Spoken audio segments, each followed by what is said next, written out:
sa Pilipinas at tuyon dagiti kang runana damdamag diti PTV Cordillera. Bimasag ti bilang ti learners iti Cordillera iti muna nga aldaw ti Serek kadagiti para publiko a pagadalan ita alawas. Nupay kasanam naman ti DepEd Cordillera ang maragpat dati 400,000 a bilang dagiti learners ita a school year. Kagidan day agtaltalinad a parikot ti kinakurang dagiti school buildings para iti kasapulan a classrooms. Daduma detalye kinalap ni Janice Dennis. As of June 17, 2025, dumanunan iti 251,572 nga estudyante ti naka-enroll. Iti na duma-duma a pagadalan manipod iti expected number of learners ti Department of Education Cordillera at 399,334. Sigon iti opisina ti syudad ti Baguio ti kangatuan iti enrollees nga adaan iti 47,962. Nalabawan na ti Benguet asigod a makailis-lista ti kaaduan a bilang ti enrollees. It's not sad, but at least we are still looking for some learners, but hopefully this is because some of our schools did not update. Sigon iti opisyal, adda pay laeng dagiti estudyante ang manarimaan nga agin enroll iti baet anang rugin ti klase.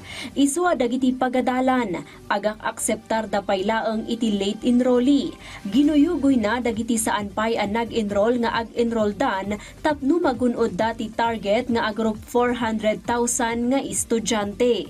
Kabayatan na impanagkel ti ahensya ang nagbalin anaanayas ti panagrugi ti klase idi Lunes.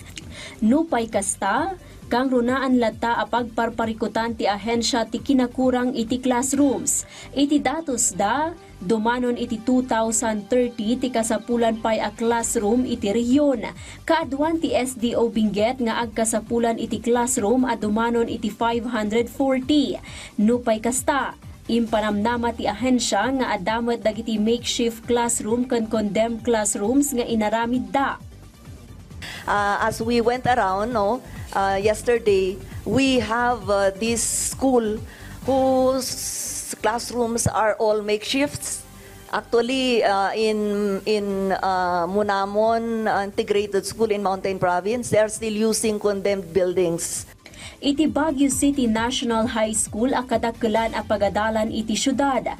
Adaanda iti nasruk 7,000 nga enrollees. Manamnama pay a manayunan daytoy.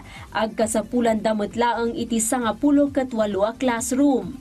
Tapno maakomodar dagiti amin nga estudyante. Nagnayon da iti bilang ti maakomodar iti classroom. Our number of student occupant per classroom for grade 7, we have 47. For grade 8, umabot na po ng 54. Grade 9, 48. And grade 10, 45. Itimat Baguio Central School, agkasapulan damot laeng iti classroom. Tapno metlaeng maakomodar dagiti amin nga estudyante.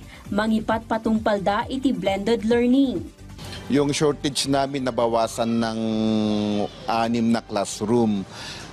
We are still waiting for the completion of this Gabaldon building. Hopefully it will be completed by the end of this year para for the next school year, more or less 1:1 na ang rooms, 1 teacher, 1 classroom. Iti baet dagiti mapaspasaran a parikot iti sektor ti edukasyon. Mangnamnama ti ahensya a masolusyonan tapno maipaayan iti dekalidad nga edukasyon dagiti amin nga estudyante iti rehiyon.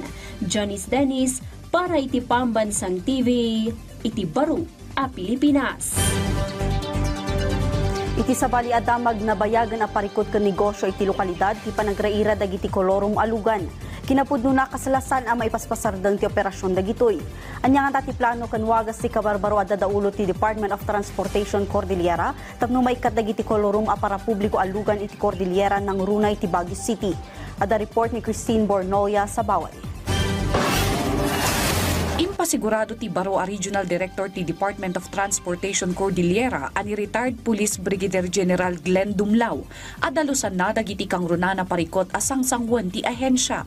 May sadita ti sitwasyon ti kolorom iti rehiyon. Iti datos ti DOTR car manipod Enero aging Gamayo, dumanon iti 30 ket maysa tinatiliw a kolorom alugan iti rehiyon. Sigun kini Direktor Dumlao, adamat dagiti paradaan amang akakomodar iti kolorom malugan iti Baguio City. Maatap nga ada dagiti agparparada kolorom iti Dangwa ken Ampagay compound, akaadwan ket pampasahero a van ken bus. Tidakes na, maatap a protektado daytoy ti kooperatiba.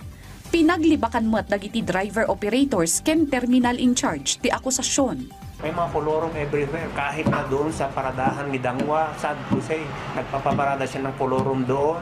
Mga paradahan ng kooperatiba yan. Sa mga kooperatiba, pinapayungan nila. Ang study namin dyan is yung mga kolorom na yan, tinatanggap ng kooperatiba sa paradahan nila, 50,000 annually. Annually. Plus, kung per biyahe, ulo-ulo, kung magkano, ay kung numano dyan pasahero nga naalada, iso ti bayadan dati kooperatiba. Pero kaya ti kooperatiba, kinakanlong lang yan sa paradahan nila para may paradahan sila dito sa Baguio. Plus, yung kinakarga naman ng mga to is out of line.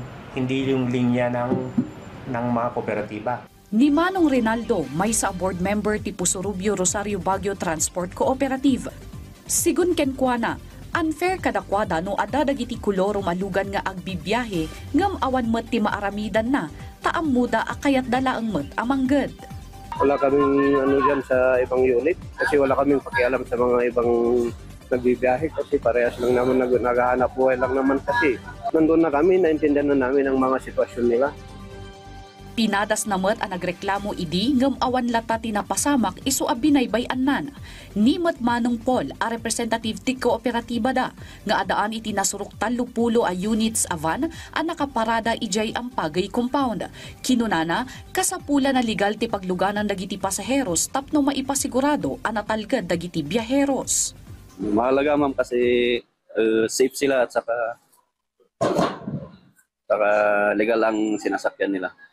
Kidkidawan ti DOTR ang makitinulong dagiti kooperatiba sakna ni ti kolorum gaputa amuda nga illegal daytoy. Dagiti matiliwan na kolorum malugan ket posible nga agmulta iti 200,000 pesos aging 1 million pesos. Ti driver kon operator ma-impound dagiti lugan ken makumpiskarpay ti lisensya dagiti drivers. Inlawlawag ti ahensya at ti kolorom iti syudad ket saan asinarag ti sindikato ngam adala ang dagiti operators gaputa mas dakdakkel ti mapastrakanda a biro. Winarningan ko itong mga kooperatiba. Second, yung law enforcement talaga ang mumimiting ti papananda. Kawawa ngayon yung mga pasahero nila.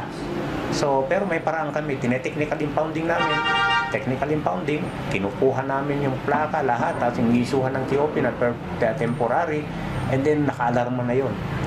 Tapno maipasigurado ti kinatalged ken seguridad dagiti pasahero, kasapulan nga ikaten dagiti koloro malugan saan lang nga iti Baguio City ngem ti intero a rehiyon. Ngem posible laeng daytoy no makitinulong dagiti kooperatiba ken individual a makaammo.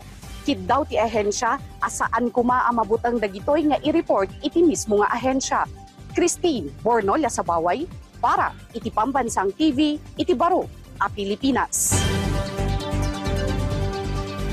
Dagiti kang runan at damdamag di PTV Cordillera, i-like, i-follow ka nag-subscribe iti social media platforms ti PTV Cordillera iti Facebook, TikTok, kan YouTube. Para iti PTV balita ngayon sa probinsya, siya ni Audrey Villana, na imbag ngal daw.